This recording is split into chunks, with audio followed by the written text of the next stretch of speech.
Balms pink आहेत, orange आहे, peach आहे, असे अनेक लिप बाम्स येत आहेत. तर तुम्ही ते लावू शकता. नॉट नेट की लिपस्टिकच लावली पाहिजे आणि त्याच्यामुळे तुम्ही बोल्ड आणि धाडसी दिसलं पाहिजे असं काही नाहीये. तर तुम्ही एक छानसा लिप बाम पण लावू शकता. आणि आपण पाहतो की आजकाल मुलांना पण फार स्किन केअर मध्ये इंटरेस्ट आलेला आहे आणि म्हणजे स्किन केअर तर जेंडरचा त्यात रोलच येत नाही, पण युजली आपल्यामध्ये थॉट्स असतात की हे मुलं थोडी मेकअप करतात, हे मुलांना थोडी फेस वॉश असतो, मुलं तर अंगाला जी साबण लावायची तीच तोंडाला लावून बाहेर पडतात असं. पण आजकाल मुलांमध्ये पण ते अवेअरनेस झालंय की सनस्क्रीन युज करायचंय, मॉइश्चरायझर लावायचंय, you have to take care of your skin असं. पण मग मुलांनी असं फार एक्झॅजरेटेड पण नको वाटायला, असा मेकअप कसा करायला?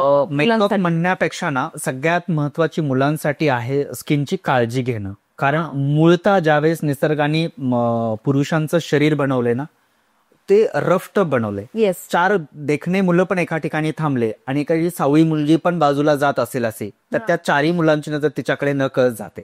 हो. सो ओके, तर तिचा रंग गळून पडला. हो, राईट.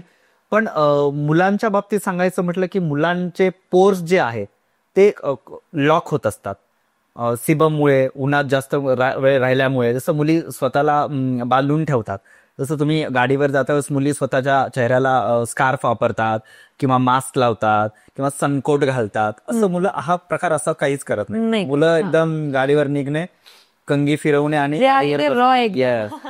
तर त्यासाठी मुलांनी फक्त आठवड्यातून एकदा स्क्रब केलं पाहिजे. SPF मॉइश्चरायझर तर सगळ्या स्किनची गरज आहे. सन प्रोटेक्शन फॅक्टर आणि त्यासोबतच मॉइश्चरायझर ही स्किनची गरज आहे. Polluted gender doesn't matter. Yes. त्याच्यामुळे मुलं काय मुली काय हे लावलंच पाहिजे. आणि त्यासोबत आठवड्यातून 2दा जर स्क्रब केलं मुलांनी तर त्यांच्या स्किनवरचा जो साचलेला लेअर आहे किंवा टॅन झालेला लेअर आहे तो वेळोवेळी निघून जाईल आणि त्यांची स्किन चकाकली जाईल आणि ते तरुण दिसतील. बॉडी